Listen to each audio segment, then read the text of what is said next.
ಜನರ ಸೇವೆಗಾಗಿ ನಿಪ್ಪಾಣಿಯಲ್ಲಿ ಜನಸಂಪರ್ಕ ಕಾರ್ಯಾಲಯ. ಸಂಸದೆ ಪ್ರಿಯಾಂಕಾ ಜಾರಕಿಹೊಳಿ. ಕಾಂಗ್ರೆಸ್ ಪಕ್ಷದ ಜನಸಂಪರ್ಕ ಕಾರ್ಯಾಲಯದ ಉದ್ಘಾಟನೆ. ನಿಪ್ಪಾಣಿ ವಿಧಾನಸಭಾ ಕ್ಷೇತ್ರದ ಜನರಿಗೆ ಸರ್ಕಾರಿ ಯೋಜನೆಗಳ ಮಾಹಿತಿ, ಅರ್ಜಿ ಪ್ರಕ್ರಿಯೆ ಹಾಗೂ ವಿವಿಧ ಆಡಳಿತಾತ್ಮಕ ಸಮಸ್ಯೆಗಳ ಪರಿಹಾರಕ್ಕೆ ನೆರವಾಗುವ ಉದ್ದೇಶದಿಂದ ಕಾಂಗ್ರೆಸ್ ಪಕ್ಷದ ಜನಸಂಪರ್ಕ ಕಾರ್ಯಾಲಯ ಆರಂಭವಾಗಿದೆ. ಚಿಕ್ಕೋಡಿ ಲೋಕಸಭಾ ಕ್ಷೇತ್ರದ ಸಂಸದರಾದ ಕುಮಾರಿ ಪ್ರಿಯಾಂಕಾ ಜಾರಕಿಹೊಳಿ ಅವರು ಕಚೇರಿಯನ್ನ ಉದ್ಘಾಟಿಸಿ ಜನರಿಗೆ ಸಮರ್ಪಿಸಿದರು.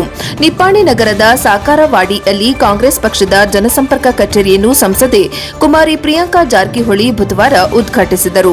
ಈ ಸಂದರ್ಭದಲ್ಲಿ ಮಾತನಾಡಿದ ಅವರು, ಮತಕ್ಷೇತ್ರದ ಜನರಿಗೆ ಒಂದೇ ಸ್ಥಳದಲ್ಲಿ ಸರ್ಕಾರಿ ಯೋಜನೆಗಳ ಮಾಹಿತಿ, ವಿವಿಧ ಅರ್ಜಿಗಳ ಸಲ್ಲಿಕೆ, ಆಡಳಿತಾತ್ಮಕ ಮಾರ್ಗದರ್ಶನ ಹಾಗೂ ಮತದಾರರ ನೋಂದಣಿಗೆ ಸಂಬಂಧಿಸಿದ ಸೇವೆಗಳನ್ನು ಒದಗಿಸಲಾಗುವುದು ಮತ್ತು ಜನರು ತಮ್ಮ ಸಮಸ್ಯೆಗಳು ಹಾಗೂ ಅಡಚಣೆಗಳ ಪರಿಹಾರಕ್ಕಾಗಿ ಜನಸಂಪರ್ಕ ಕಚೇರಿಯನ್ನ ಸಂಪರ್ಕಿಸಬಹುದು.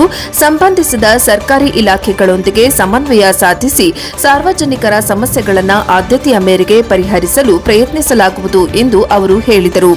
ಉದ್ಘಾಟನೆಯ ಬಳಿಕ ನಿಪ್ಪಾಣಿಯ ಸರ್ಕಾರಿ ವಿಶ್ರಾಂತಿ ಗೃಹದಲ್ಲಿ ವಿವಿಧ ಸಂಘ ಸಂಸ್ಥೆಗಳ ಪ್ರತಿನಿಧಿಗಳು ಹಾಗೂ ಸಾರ್ವಜನಿಕರಿಂದ ರಸ್ತೆ ಕುಡಿಯುವ ನೀರು, ಸಾರ್ವಜನಿಕ ಸೌಲಭ್ಯಗಳು ಮತ್ತು ಸರ್ಕಾರಿ ಯೋಜನೆಗಳಿಗೆ ಸಂಬಂಧಿಸಿದ ಮನವಿಗಳನ್ನು ಸ್ವೀಕರಿಸಿ ಅವುಗಳ ತ್ವರಿತ ಪರಿಹಾರಕ್ಕೆ ಅಗತ್ಯ ಕ್ರಮ ಕೈಗೊಳ್ಳುವುದಾಗಿ ಭರವಸೆ ನೀಡಿದರು.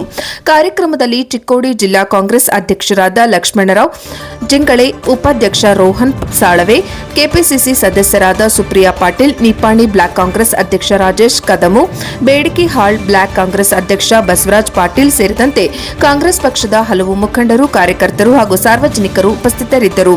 ವರದಿ ಕೃಷ್ಣ ಅರಗೆ, ಎನ್ಕೆಎಸ್ ಟಿವಿ 4 ನಿಪ್ಪಾಣಿ.